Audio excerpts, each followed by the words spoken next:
During our stay in Paphos, in the southwest of the Republic of Cyprus, we explored areas in the rest of the Republic. We made several day trips into the mountains, another day trip along the coast to Limassol, and we ended our time in Cyprus farther east with a week in Larnaca.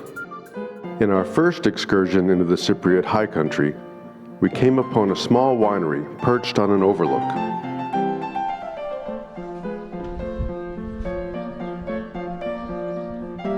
Their vines had been pruned back for the season, but we were told that some of them were 800 years old. Their shop stocked locally made food products, and their small museum had wonderful information about traditional wine production and cooking methods. There were also traditional ovens on site. One portal led to a small cave that was discovered after the site was purchased in 1995. Inside, they found a stone sarcophagus that was determined to be 3,500 years old and is now part of the collection of the Paphos Museum. They used the cave to age their flagship small batch red wine. Of course, we had to do a tasting, and they set up a wonderful spread, and we purchased a bottle of their flagship Metateftico. We visited two mountain villages, Omodous and Lofou, on the April 1st Cyprus Day holiday weekend.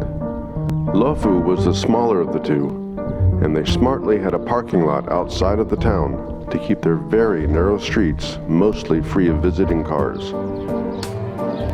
This ancient town, inhabited for over 4,000 years and Christian for nearly 2,000, now has an official population of just 10 people. Many of their historical buildings were in wonderful shape, certainly more than are required for the population, but there are also sections that are badly in need of restoration. We arrived early, and many places were just opening up, getting ready for the weekend visitors.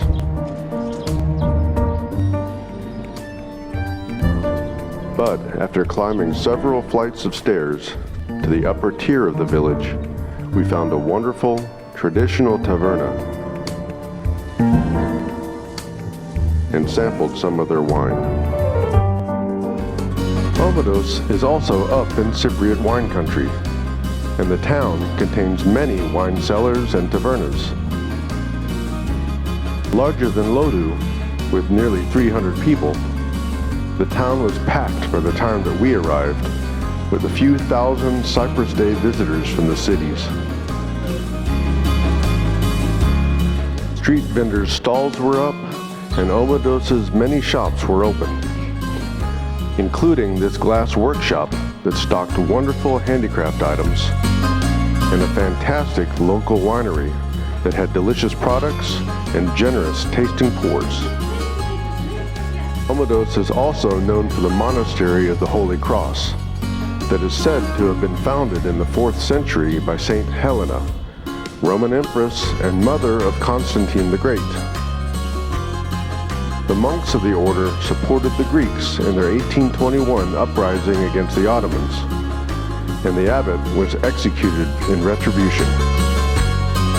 We also explored farther up into the Troödos Mountains, the largest mountain range in Cyprus, a large section of which is designated as national forest. The winding roads, which are highly susceptible to rock slides, take you several thousand feet above sea level, and there was still snow on the ground when we were there. Deep within the Troödos Mountains, the remote village of Paphos is known for its 12 churches in a hamlet of just 125 inhabitants. The most significant is the Archangel Michael Church, an unassuming A-frame structure that was built in 1474 and is now designated a UNESCO World Heritage Site.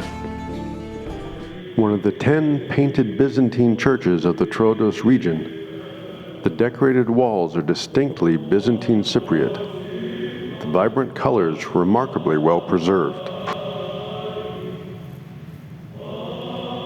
The Archangel Michael figures prominently, of course, as do Saints Helena and Constantine. About 20 kilometers west of Paphos, Troödos Monastery is a beautiful example of medieval and modern Cypriot orthodoxy, with its many Byzantine-style mosaics and murals. Founded in the late 11th century, around the time of the First Crusade, it's now one of the wealthiest monasteries on the island. One former monk became Archbishop Makarios III, the first president of independent Cyprus. Its museum collection includes 3,000-year-old Greek amphoras and other artifacts from the area.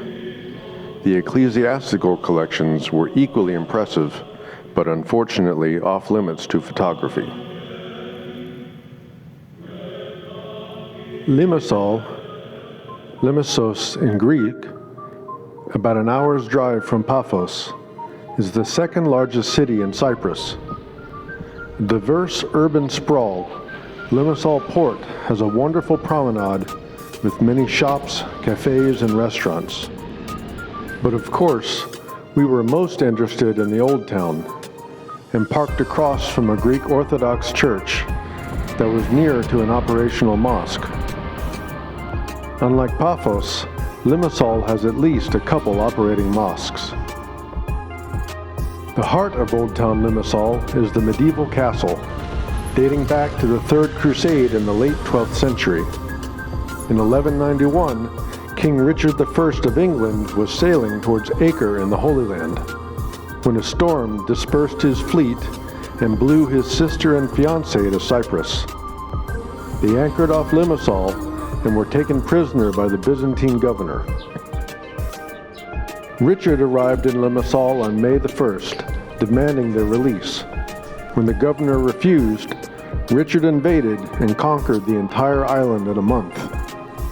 During the conquest, Richard and Berengaria were married in a Limassol chapel on the site of this castle. In 1192, at the end of the crusade, Richard sold Cyprus to his French vassal, Guy of Lusignan, who built the first Limassol castle and established the Crusader Kingdom of Cyprus.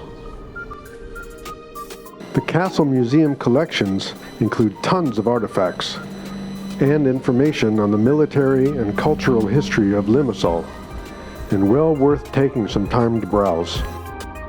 Outside, a massive Roman-era oil and wine press is one of the most unique items on display.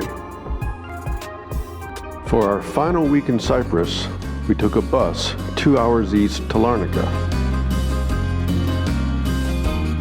staying just south of Old Town, in an apartment with a beautiful Mediterranean view. The balcony was perfect for staring out at the sea or waking up early to catch the sunrise.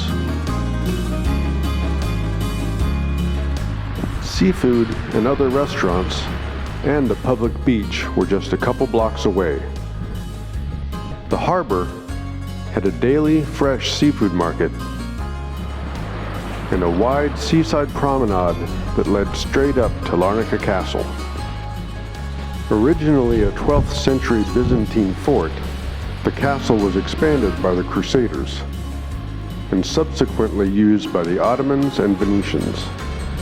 Not that remarkable itself, it neighbors the old Turkish quarter. The most prominent Turkish building in Larnaca is the Grand Jami Kabir Mosque, converted from a Byzantine church in the 19th century and still used as a house of worship today. Robes and head covers are provided for visitors, but inside photographs are discouraged during prayer out of respect for privacy. The promenade continues beyond the castle, past more cafes and restaurants, and another wide public beach. It was Easter weekend when we were in Larnaca, and it seemed like the whole city was at the beach, so we felt compelled to join them. An anchor in front of the castle is from Larnaca's sister city, Odessa in Ukraine. It was being used as a symbolic site to show support for the Ukrainian people who were fighting for their existence against Russian invasion.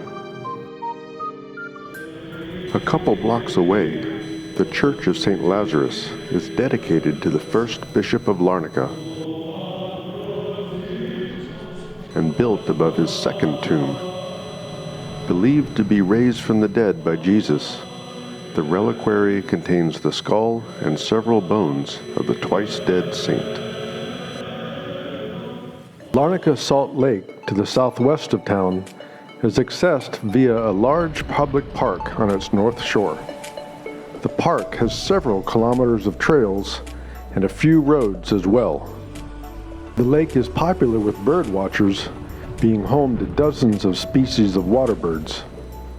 The big attraction are the flamingos, who stop here between November and February on their annual migration. Unfortunately, we missed them this year. Finally, an hour bus ride east, Ayia Napa has the best beaches in Cyprus, and it seemed the most popular. The pale, powdery sand and clear, cool water were a perfect way to top off our visit to Cyprus.